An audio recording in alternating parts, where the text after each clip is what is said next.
In 2023, the Coreline NF53 and the Miles Kennedy model were PRS's biggest hit of the year. People ask me over and over, are they gonna come out with the SE version? So now that it's here, does it live up to the real thing?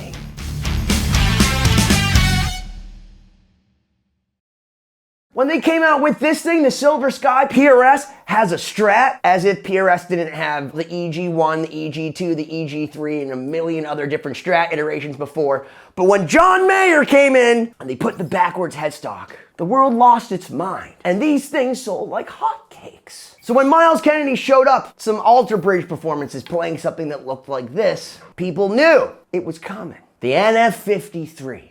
Don't call it a Telecaster. It's not. It's inspired by Paul Reed Smith's personal, magical 1953 Telecaster. Everything from the neck profile to the swamp ash body. The biggest difference that you'll notice right off the bat is the NF and the NF53, which is the narrow field pickups. They have higher bobbins so they can fit more metal inside and extra winds. You're supposed to get a perfect blend of a P90, a humbucker. The truth is, it's a mini humbucker. It's a cool looking, what they've now dubbed the deep dish, as in deep dish pizza, humbucker. And these are the narrow field deep dish S pickups, the S denoting the fact that it was made overseas. So if you get the NF53 from the Coreline, the deep dish pickups, are wound in the United States of America, where this is made by Cortec Musical Instrument Company in Indonesia.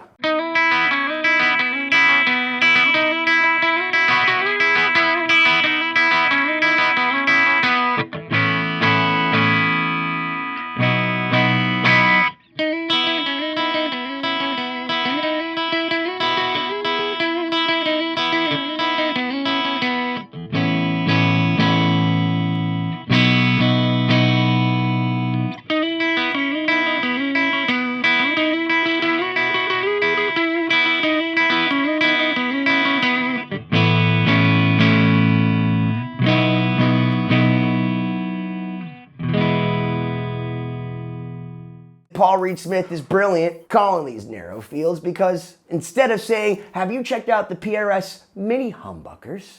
Have you tried the deep dish narrow fields? You've had me at deep dish. I love pizza. This guitar, if you were to buy one, the core model, is $2,900. Now when I played it on my channel, it was a very rad guitar and I loved it.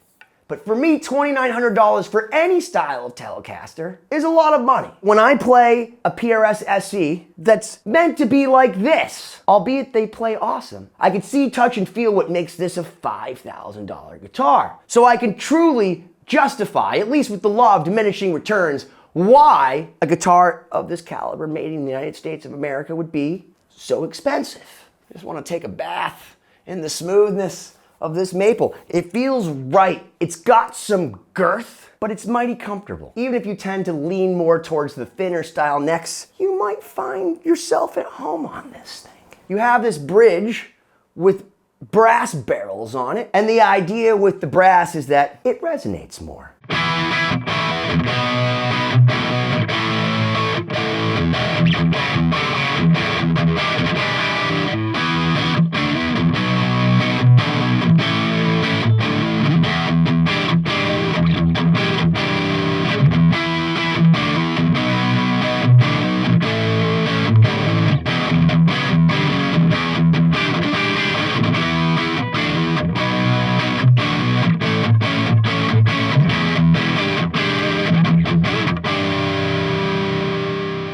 You have a 25/5 scale, which is your typical Fender Strat Telecaster scale, a little bit longer than the normal 25 PRS scale. You have a 10-inch radius, which is right in line with most Paul Reed Smith. If you get a custom 24 from 1986, it's going to have a 10-inch radius. Just like the Swamp Ash Special SE versus the Coreline, they've decided to put the mollusk, the abalone, on the maple versus the outline or shadowed birds. I think that's really smart because personally, I like sparkly things. I do like the look of these buttons. They're nice. They're clean. I dig it. I've compared some of the deep dish narrow field S pickups to the core line pickups. This modern Eagle Studio has 5708 narrow field pickups. I don't substantially like one over the other particularly better. It doesn't sound like, oh, those are the cheap overseas versions. These pickups sound great. When I play this 54 Esquire, I know what I'm getting into. I know it's supposed to sound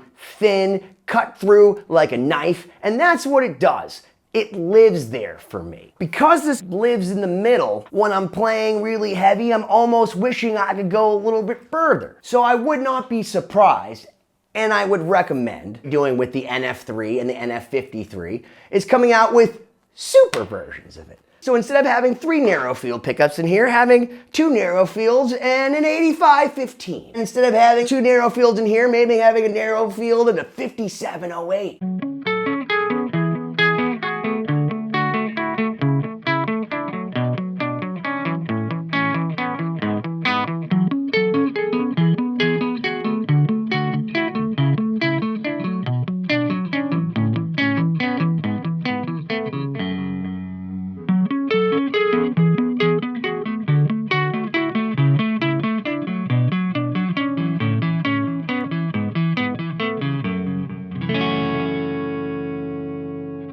You can get it from my friends at Zzsounds. This thing for $980. Billy from Zzsounds called me and he's like, hi, it's Billy from Zzsounds. I always thought it was Zzsounds. No one had ever said Zzsounds. Is that what they say on Scooby-Doo? Like Zzsounds! Or like if Adam West's Batman punches someone, it's like Zzsounds! I don't know. But you can go to the link down below. It's actually a way to help support the channel.